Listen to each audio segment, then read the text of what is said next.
There's a public service announcement circulating around the internet which features the actor Daniel Craig, the most recent to portray the fictional spy James Bond. Almost every single word of this public service announcement is a lie. It begins with a voiceover from Judi Dench. "We're equals, aren't we, 007?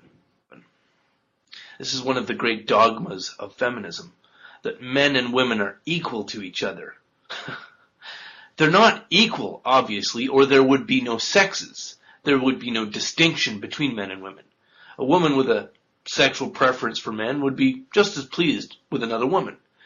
Or a man with a sexual preference for women would be just as happy to sleep with a man. And since this isn't generally the case, men and women are not actually equal to each other." The differences go farther than just preference, but I'll leave it there for now. Oh, do I hear somebody complaining that that's not the intended meaning of the statement, "We're equals, aren't we, 007? Was the intended meaning, "We're equals under the law," or "We're of equal value as human beings"? If that was the intent, why didn't Judi Dench's script use that phrasing? These actors are English, and they're speaking the language named after England. Now, the phrasing was deliberate, to blur the distinction between two things which are actually equivalent, and two distinct and separate things being of equal value. Deliberate confusion inflicted on you, the consumer, of this slickly produced public service announcement. Judi Dench continues, "Yet it is 2011 and a man is still likely to earn more than a woman, even one doing the same job." This is another lie, and it's skillfully told.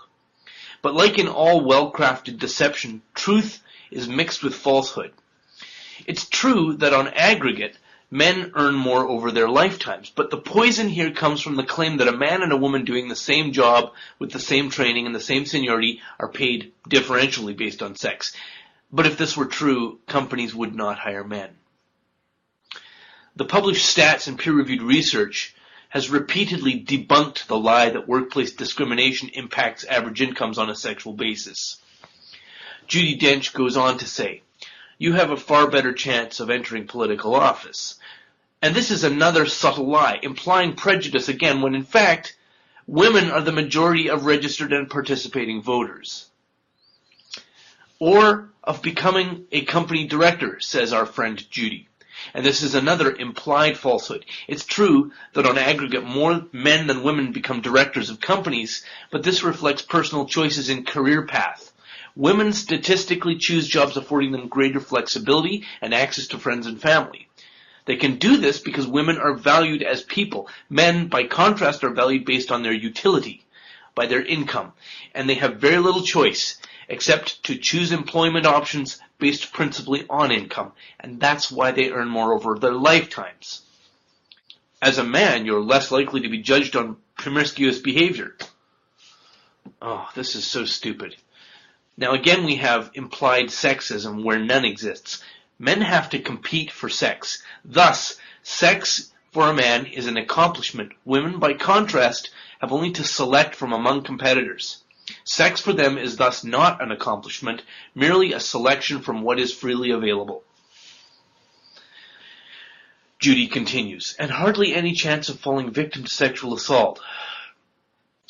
This is flatly false. The only significant difference between men and women sexually assaulted is that nobody cares when men are the victims of assault and rape. In fact, men being raped is comedy in our entertainment, while a woman raped is shock and horror. 2/3 of the work done worldwide is done by women. Rubbish. Rubbish. Cite your sources, Judi Dench, you overpaid actor. If such a financial inequity exists, why is it that 65% of disposable income worldwide is spent by women? And I do have sources. Check the low bar. I will not dignify the remainder of this expensively packaged piece of public fraud by fisking its individual points. A persistent liar once established doesn't need to be continuously rebutted. James Bond is a fictional spy, usually presented for our entertainment as a commanding, glamorous, super-achieving alpha male.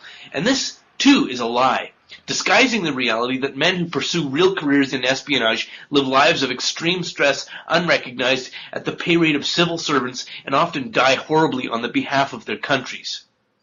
But if you're a man, you shouldn't notice that. Just swallow the myth that you are privileged and women are oppressed.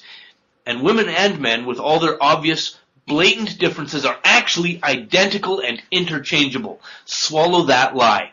And then donate some money. Because this thing you live in is a patriarchy.